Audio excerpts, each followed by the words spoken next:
Hey there, friend. Welcome to a reading of the First London Confession of Faith. This is the 1646 edition, and this edition has with it the appendix written by Benjamin Cox.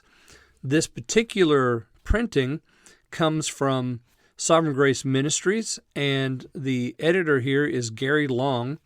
Gary Long has written several prefaces to the First London Confession of Faith. I don't read his prefaces or his introduction. I just start right off with the very first part of the confession. This is a little bit different than the Savoy Declaration. Now, the Savoy was written in 1658. The First London Confession is written in 1646. The Savoy Declaration is written by Congregationalists. The First London Confession is written by Baptists. Now, the First London Confession then predates the Savoy, and I think you can tell there's definitely differences between the two, but one of the things is, in the Savoy, you have nice chapters with headings that tell you subjects that they're going to be dealing with in each chapter, and then each chapter is divided into articles. In the First London Confession, you just have articles, and they're not titled. There's no direction given to any one of them. But if you go through and you read them, you could probably just jot a little title down across the top of each one. For example, Article 1 is about God himself, his nature, his person. Article 2, we have the Trinity. Article 3, we have God's decree. Article 4, we have God in creation. Article 5, God dispensing his providence over all things, including the elect, and so forth. So you can just kind of go down the list of this confession. There are, 52 articles plus a conclusion. And then at the end of the confession, after the conclusion, there is an appendix. This is the one that's written by Cox, and I just read each article of the appendix.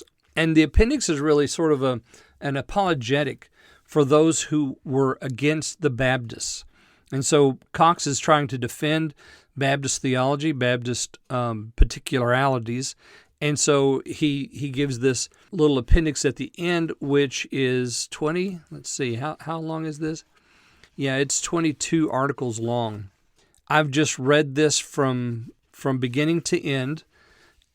I've done it in 5 articles apiece, so each day is going to be a group of 5 articles each, and so I hope that you'll enjoy listening to those. And you can go back and again, I don't try to tell you what the articles are about. I just read them. So this is just me reading these articles. It's a wonderful confession. The difference really between the First London Confession and the Second London Confession, the 1689 Baptist Confession, is that the Second London Confession of 1689 is more focused on Old Testament law, whereas the First London Confession is more focused on New Covenant law and the law of Christ. The First London Confession is more focused on praising Christ and honoring Him throughout the confession. It's just a thread that they have strung from the very beginning all the way through to the end. It's wonderful how that is written. It's probably lesser known than the 1689.